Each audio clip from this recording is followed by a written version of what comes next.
something in the past happens and it causes us to go into this place where like, I need to respond to it the way that I have always responded, the way that I protected myself, the way that I hit the deck in PTSD, or the way that I handle this push or fight or struggle in relationship is how I'm going to do it again now. And that's what my body's saying to do in these moments. And I'm like, is that what I want to do? Yeah. Is that how I want this to go? Yeah. And I think a lot of times if we're honest with ourselves and honest with our spouse, it is not. I'm Angela. And I'm Chad, and we discuss issues that couples face in everyday life. Then we set you up to have a conversation with your partner that's designed to bring you closer together. This is the Connecting Couples podcast with the real Emhoffs. Real conversations for a real connection. Welcome. We're excited to kick off this new series on healing wounds from the past. Really what we're talking about in this is places where we've been injured that aren't inside this relationship.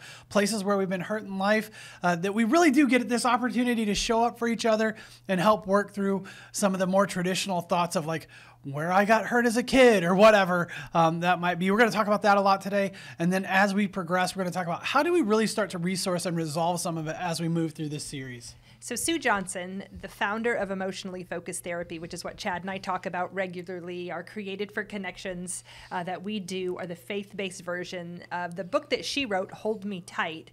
And in it, there are 7 conversations she's saying that couples need to have to stay together. The second conversation is one where she discusses a term she calls raw spots. And that's what we're really going to address in this series. The idea that somewhere embedded in my body, there is a wound. I like to call it a bruise, kind of. And Chad and I can be having an interaction that accidentally bumps that bruise. Have you ever bumped a bruise that you didn't even know you had until you bumped it? And then you're like, where did that bruise come from? And then you find yourself bumping it more frequently. Oh, man. That happens to me all the time. I hate that. Yeah. And so the idea here is, even though Chad is saying this is a wound that didn't happen in your relationship, the way you actually find out it is there is because something is being possibly triggered or bumped in your present relationship that is reminding your body of this past pain that just didn't get worked through or has some unresolved, I like to use the word residue, that's still attached to it. I love your description of it. This morning I was thinking about it and I'm like, I think a lot of people are familiar with the term post-traumatic stress disorder, right? Like PTSD. Yeah. If somebody's been through the war and they react to loud noises or something like that. Less than that, I want to say people who now are coming off of the pandemic. We're 2.5 years, 3 years post-pandemic, and a lot of people are saying we all are living in kind of a post-period to how traumatizing that was for everybody involved. Right, and so for me, I'm like, that PTSD, what we know about traumatic events is if you get responded to well after a traumatic event, your body can kind of metabolize it. It can kind of make sense of it. Like, oh, a bad thing happened, but I don't have to make sense of it alone. Somebody sees that it was bad, and now I'm protected, and we're safe and in a different space. That lessens, I'm not saying it gets rid of completely, but it lessens the impact of trauma, right? So if I've gone through something really traumatic, but I've been seen and understood and cared for and held and all this stuff as a kid, right, then my life generally can kind of cope. I can cope with it as a human. I think I'm making this term up. So y'all, this isn't a clinical term by any means, but I'm like, I'm thinking about it as though it's like past relational distress disorder. Like past times when I had I know, I can probably get a really good acronym. I'm good at them, but I didn't write it down. So Chad, your PhD says you're allowed to make up words. I think. I'm pretty sure of it. While PhDs often use words that I think are made up, I don't know that we're really allowed to make them up without research. Anyway. Past relationship distress. Yeah, I think it's something that it becomes disordered when it's not responded to. Yeah. And really disordered. It's not organized. Yeah. It's out of order. It doesn't make sense. And so our body does something really, I want to say, brilliant with it. Just like that soldier who's been through war hits the floor when he hears a loud noise, that's his body trying to stay alive. Mechanism. Keep me alive, right? Like, does he want to keep doing that or not? That's a totally other conversation, right? But his body's saying, I'm going to stay alive. when I have been in close relationship, like most of us have with someone, family, we get injured, and then we have this tendency to cope with that injury by doing something that may be hitting the deck, so to speak, or getting loud or getting quiet or whatever we do around relational distress. Sometimes we're not even aware that we've learned the strategy, right? So this is also kind of a how our family of origin maybe influenced us, or past things influence us, and then how our very adaptive, resilient bodies learned a strategy to keep us alive. I like the way you're saying that, or to decrease the possibility of that threat happening again. Now, let's say this happened when I was a kid, 7, 12, high school, whatever. And I, for the most part, figured out a strategy that, kept me socially engaged or kept things going fine. Now I'm in an intimate relationship in my marriage, and it's closer, it's tighter. Nobody, I think, knows you better or knows you more than your intimate partner. Or knows you worse? No. Either way. Sees more of you than anybody else sees, right? And so because of that, now there is a possibility that this residue from this deep embedded wound is being revealed, or there's a little bit of, exposure to it, and the strategy isn't working. I can touch parts of your identity, parts of who you are, more fully than anyone else, because you are in a deep, committed relationship with me. And that's normal, but you're going to give me access to parts of you that probably hurt. The reason we want to talk about this is because in this specific thing we're bringing up, a raw spot, a wound from our past that is showing up in our present, is because we also have a strategy sometimes too, and Chad's used this term before. He used it in our addiction series that we just wrapped. The idea that we can wall off parts of ourselves that feel dangerous or that feel like they're a threat to our disconnection. And in this most intimate relationship, if I start walling off parts of myself that I'm afraid are going to get hurt, eventually we're going to feel disconnected. I'm going to feel unseen and misunderstood. And so what we want to do is try to open up space so that your current relationship can potentially help you heal from a past wound. Yeah. Studies have shown that this is actually possible. Our current secure relationship has the potential to provide a resource that will help us heal wounds from our past. And I think, sure, research and all the things, but I'm like, it only stands to reason that if I was wounded in relationship, that I was hurt in close relationship, the most efficient way or the cleanest way to get healing around relationship is in relationship. Feels kind of scary though, Chad, because it's vulnerable and it's intimate and it's dangerous and all the things my body is saying.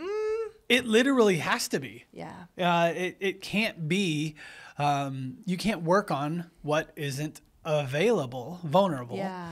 You can't work on what isn't put out there. And if you're going to put the parts of yourself out there that hurt, that's dangerous. I want to talk about something that's a little bit tricky with this, because the reality is, let's say I don't even know the wound is there because I'm going to say such a good job of strategizing around it that I'm functioning fine in life, right? You're building a life that doesn't touch that part of you. And so here we are now, I'm in a relationship with you, and something happens. We get into a conversation in the kitchen, and all of a sudden you do a thing that reminds me of what wounded me, right? Right. In my present now, I feel a pain and my body alerts me that there's a threat. But in that moment, I can't tie it to my past pain. The thing that I'm going to say is causing the pain is you. It's you. So it's really a trick, because what we're going to have to do, and we're going to do over this whole series, is unpack how to identify that something in my present distressed interaction is actually tied to something that happened to me in my past. It's hard to do, Angela. That's hard to do, though. It really takes this level of awareness that says, I feel a pain. Right? So you're standing in the kitchen. Yeah. I do something. I bump into something. Mm-hmm. It's going to take you being able to go, I feel this. I'm going to notice it. I'm going to be curious about it. I'm going to try to tie it to something. Yeah. And then I'm going to try to share it in a way that, in my triggered state, by the way, right? Then I'm going to share it in a way that might get it responded to. Yeah. That's really, really hard to do. Yeah. This isn't an easy process. And so this is multifaceted. It's probably a layered process. You can probably go, oh, I can identify that this thing happened that was kind of disproportionate to what was going on with our relationship. Let's do that. Let's identify a few of the markers that let you know a raw spot or a past wound has been touched. We talk about, Chad and I over this whole entire series are going to give you lots of examples in our life where this comes up. But we want to kind of stay vague for just a second and ambiguous and not bring it to a specific thing and just say, here are some of the markers. Have you ever been in a cycle? So again, we've talked about the cycle couples get into where there's a withdrawer, there's a pursuer. He slow blinks, I escalate. My escalation causes him to take more space. His space causes me to. That is a typical cycle that plays out in all relationships. Have you ever been in a cycle like that and all of a sudden something is said or something happens and the cycle escalates from just what feels like a typical Tuesday night fight to like the worst fight ever? There's a betrayal. I'm bawling. You've left the house. Something. It just feels like it goes from 0 to 100 in like, wait a minute, what just happened? Time. Yeah. Often, if you're asking that question when we do our marriage workshops, we say that, like, if you go, wait, what? One of you is left with like, what just happened? There is a really good chance that it's not just a typical cycle that has gone into play. There's something deeper, and that's why it's confusing. Or maybe you weren't in a cycle at all, and something gets activated, and all of a sudden you're in a cycle, and you don't even understand what's happening. This is not just a basic fight. This feels like higher intensity of a fight. Yeah, and so it kicks up in such a quick way. I would say, Angela, it doesn't even have to be a fight. Like, it could be a Tuesday night where we're not fighting. Yeah. And somebody says something or does something, even completely unintentional with no cycle at play. Yeah.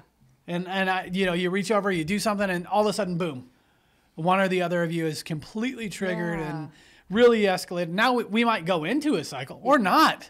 You might feel this huge. If I'm the one who triggered you, right? You might feel this huge response, and I might be like, what is happening? I can't even make sense. Like, it doesn't even fit with our normal cycle sometimes. And so I'm like, I'm not upset, and you're upset, and I'm like, oh, well, that feels bad. I'm here. What can I do? There is a good possibility when this thing, maybe when you first become aware that this even exists, maybe you're already going, oh, that does sound familiar. But there's a good possibility that neither one of you, it's not just that your partner didn't know it was there. It's that neither one of you knew it was there. It's almost like you didn't know it was there either, and that's why it escalates so quickly, because it feels scary, unpredictable, chaotic, where you're like, what is happening? Where if we've used this before, right? The affect assembly, which is how emotion works in our body, the process of emotion, the idea of the acrostic that our friend George Fowler created, that temp, which is there's a trigger, there's an emotion, and then there's a meaning assigned that causes us to do a responsive behavior, a strategy. And so the meaning is where these raw spots are embedded, because sometimes, we'll be in this interaction, Chad will do something, that something he does hits the bruise, and when I feel that, my body has assigned pretty heavy meaning to that feeling, and it takes me back to the time when I assign that meaning, and now we're not in a current fight because of one little thing. We're attaching it to that past wound. And I know that's a lot to unpack, but that's like the cognitive breakdown of what we're trying to do. Let me give an example. Yeah. Let me just jump in. So this is one that's pretty light, but it's I think it's really common for guys that have played sports or have been, in activities where it's like, hey, suck it up, be tough. But I remember being in junior high, I'm playing basketball, and I sprained my ankle. And my coach says, okay, if you just walk it off, if you just suck it up, it'll be fine. You're not hurt too bad. We can wrap it up if we need to after the game. We're in a tournament, right? And it's like the second game of the tournament. And so I'm going down this path where I'm like, oh, well, just, it's not going to kill me. And so if it doesn't kill me, it'll make me stronger. I can just wrap it up or suck it up or rub some dirt on it or whatever. Join the us in a analogy. future series when we talk about unhealthy stereotypes and how we learned them. Or Well, something. but I'm like, it doesn't. true. But those stereotypes, I embed something in me that says, Be tough. well, and I don't need to complain about pain. Like, I don't need to talk about what hurts. Yeah. I can probably just wrap it up and everybody knows that was a painful thing and I'll just keep playing, which is great if you're playing basketball or if you have to get through something that's tough and you just need to be able to tough it out. But in relationship, I've learned that I need to just suck it up. So sometimes I'll hurt myself or be hurt and I'll shut down around it. Yeah. And I'll say, I'm fine. I'm good. No, quit bringing it up. Like, I don't want to think about it. Yeah. Stop asking me about the painful thing. It is a fight, actually, that we have where I can tell he's distressed or something's going on, but me pushing him to try to, even if I try to gently say, I'm available, I'd like to talk about it, he's like, wrapped it up, let's get back in the game. Like, don't cause attention to it. And now we have distress and it turns into something else. Correct.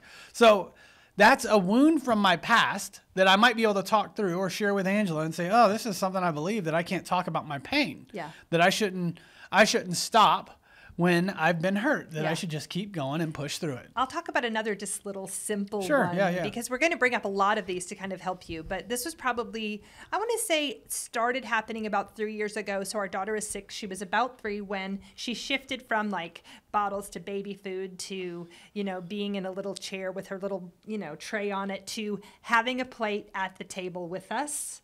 And she doesn't always eat, I'm an overachiever when I put food on her plate, and she doesn't always eat everything that I put on her plate, right?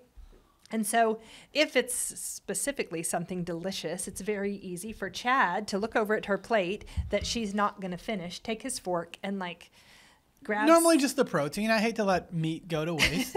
That's really another rule. We can talk about that later. But he took food off her plate and ate it. And in that moment, I think I lit up like a Christmas tree. And she's just not paying attention. She doesn't even care. Unaware and thinks, oh, Daddy's helping me because I don't want to eat all my food.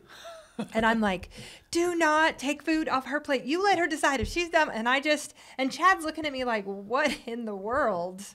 And so this is one that we've talked through. And we're going to talk about in the next few episodes, actually, how to respond and how to break it down and how to have a conversation around it. But just giving you an example, what I realized was growing up, my plate was actually never my plate.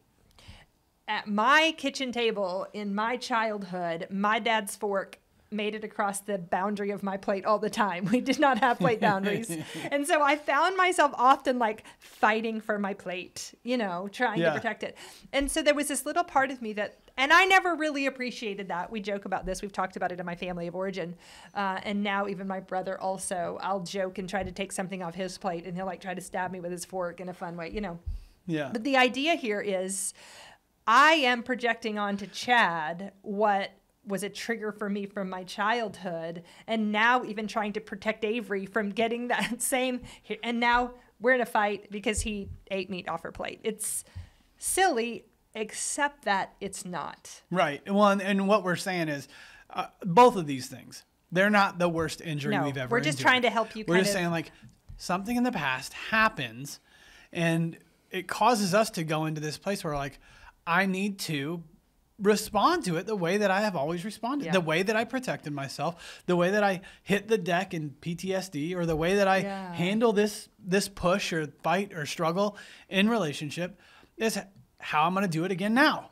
And that's what my body's saying to do in these moments. And I'm like, is that, now I think it's worth asking this question at some point, but is that what I want to do? Yeah. Is that how I want this to go? Yeah. And I think a lot of times, if we're honest with ourselves and honest with our spouse, it is not. It is not the way we want it to go. I don't want my body to react the way that it reacts. I don't want to get angry and critical, but it happened so fast, I almost couldn't even keep myself from doing it. And I would love to be more in touch with how I feel about things. Yeah. And have more awareness and not just want to shut it down. Immediately feel that sense of hide that. So what we're saying too is that time does not heal all wounds. In fact, time doesn't do anything to these kinds of, it makes them worse. It solidifies them. Yeah. So what we want to do is be able to recognize that a wound is there, that there's residue that needs to be addressed, to be able to identify it, bring it up, get our partner to respond to it. And that's a whole lot of stuff we're going to talk about in the next few episodes. So let's come back to this one and discuss our connect point. The Connect Point is designed to help you have a different conversation about how you experience your relationship. Small adjustments lead to big change over time. Take some time to practice with us now. So for this Connect Point, we want you to take the time and see if you can identify any of those small things that might have happened in the past. We're not asking for the biggest thing ever, just anything like the ankle or like the food on the plate that might have gone on and that you still have a reaction to. And share that with your partner if it's something that feels safe to do. Thanks so much for listening to us. If you've enjoyed this podcast, one of the best things you can do for us is to share it with another couple that you think could benefit from it. You can rate us and give us a review on your listening platform, and you can follow us on our Facebook page, The Real Imhoffs. If you want to support our nonprofit that makes resources available for couples, you can check out the Ways to Give tab on our website, therealimhoffs.com. We love to hear from our listeners, so feel free to message or email us with ideas you might like us to talk about or the ways that our Connect Point conversations are impacting your relationship. Thanks again.